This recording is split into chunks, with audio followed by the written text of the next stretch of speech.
In this video we are going to discuss about the phenomenon of gene co-suppression in Jorgensen experiment on petunia.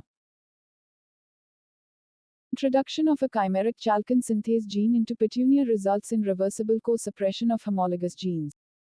Aim of this experiment is to create petunias with more deeply colored flowers by overexpressing the gene coding for chalcone synthase, an enzyme that plays a key role in producing the pigment protein anthocyanin.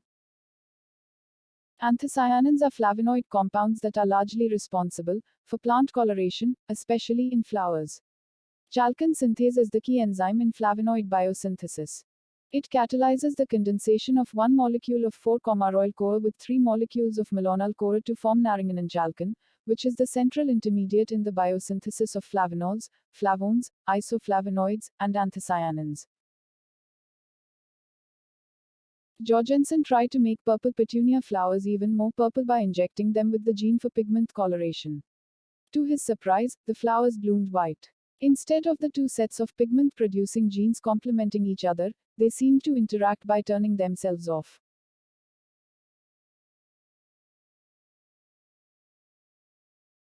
Jorgensen's group was working on the petunia, attempting to deepen its coloration by increasing the number of copies of the gene encoding the enzyme chalcone synthase. Agrobacterium was used to introduce multiple copies of the CHS gene, under the control of a strong promoter cauliflower mosaic virus 35S promoter, which drives high expression of downstream genes, hooked up to the petunia chalcone synthase coding sequences, into 3 different petunia varieties. Not a single plant with deepened coloration resulted from these transformations.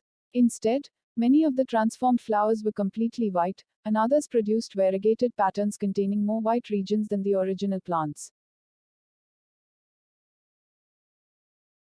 Professor Jorgensen called the phenomenon co-suppression because it seemed that both sets of pigment genes were preventing each other from working properly.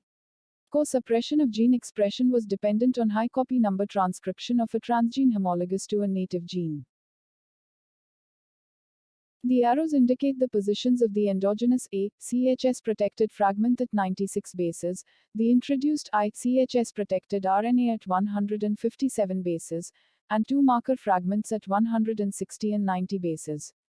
This gel is showing that transgenic plant is transcribing both endogenous as well as inserted CHS genes, but still not a single plant with deepened coloration resulted from these transformations. Why? Co-suppression. The results of these experiments show that introduction of the chimeric gene can block anthocyanin biosynthesis by co-inhibiting endogenous and introduced CHS gene expression. The addition of double-stranded RNA had the capacity to silence the endogenous genes that match the sequence of the injected RNA. Injection of double-stranded RNA carrying a homologous genetic sequence led to the silencing of that gene and subsequent reduction in the accompanying protein levels. Jorgensen coined the term co-suppression to describe the phenomenon in which 2 or more homologous gene sequences are specifically silenced. Co-suppression has since been observed in many transgenic plants. Research by several groups has shown that, in many of these plants, including the chalcone synthase transgenic petunias, co-suppression occurs via a mechanism known as post-transcriptional gene silencing, or PTGS, in which silenced genes are still actively transcribed but the resulting messenger RNAs are degraded before they can be translated into proteins. Gene silencing due to the presence of multiple homologous nucleic acid sequences can also occur at the transcriptional level, via homology between promoters rather than between transcribed sequences, through a mechanism whereby a gene's promoter is inactivated, preventing transcription. Reanalysis of Dr. Jorgensen's petunias experiment found very small stretches of double-stranded RNA floating around in the cells.